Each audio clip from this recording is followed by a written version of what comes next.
Hi everyone, welcome to the Country Jazz Lick of the Week. This week we're taking a look at a Roy Nichols augmented lick that I stole from his live solo off of Every Fool Has a Rainbow, as well as his instrumental cut of that with the Merle Haggard Strangers Band.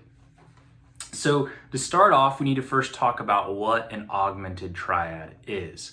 An augmented triad is a normal 1-3-5 major triad, but with a sharp fifth.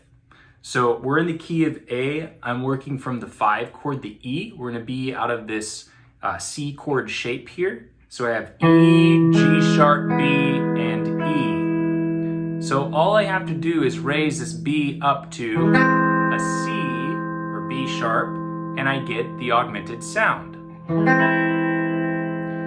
Typically, how I will finger that is by going 3, 2, 1, 1, with that bar across the 3rd and 2nd string. So what's happening here is we're creating momentary tension to resolve to our A chord.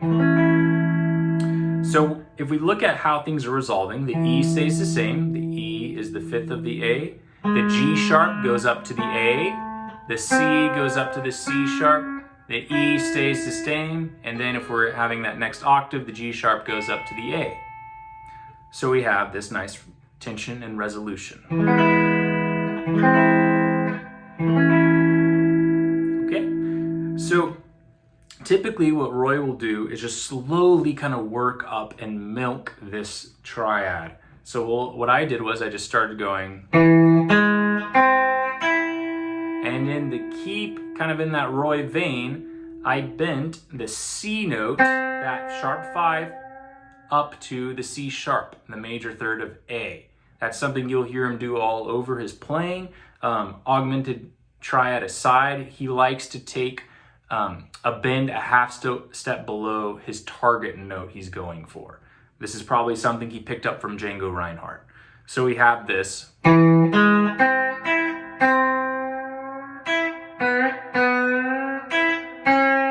I did another one. So now I'm thinking I'm going to the D chord, the 4, so I need to do an A augmented, right? I'm going A, A7 to D. So here's my A chord right here, or with the C sharp in the bass.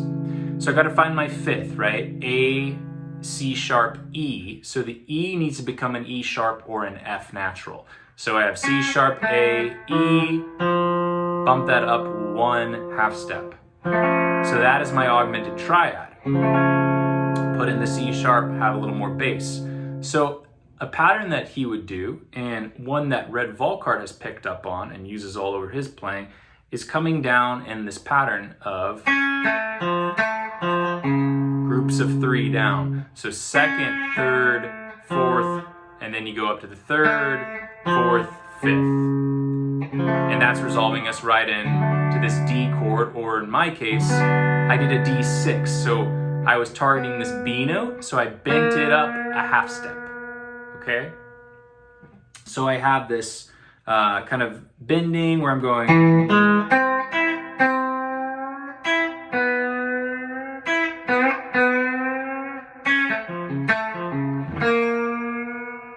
right? Then I did some diminished stuff, which I'm not going to go into right now, but you know.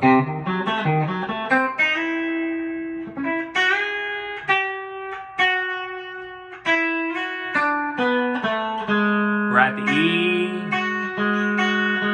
and then I went back up with double stops,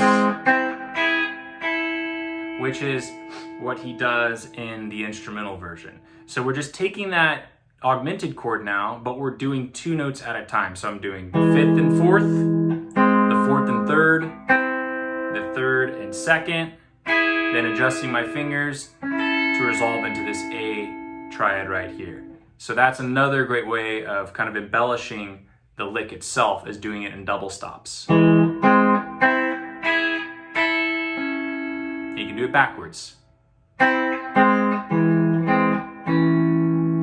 All right, so try and use that augmented sound as a way to bridge your dominant chords. It's something that it's very rich sounding, but it's not entirely out compared to maybe more alternate ideas using like flat 9s and flat 13s and more of the jazz stuff.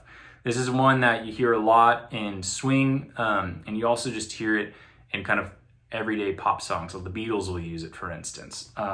So try kind of incorporating that where you can do a bridge of a 5 chord and allow that to be a new harmony, especially if you're playing in a classic country band. No one is playing these sounds. So try and incorporate that, and it just kind of thickens and adorns the song just a little more than just doing a basic kind of 1 to flat 7 resolution. So if you're interested in learning more Roy Nichols, I have a lead guitar style course for Roy Nichols that I offer on my site, as well as 2 transcription packs of some of his greatest solos, one that's focused more on the country and one that's focused more on the Western swing. The links will be in the description below. And as always, if you would like to book a private lesson or lessons to kind of go more into this with me, please reach out on my website or put a comment and I can send you my email address and we can communicate there. Thank you.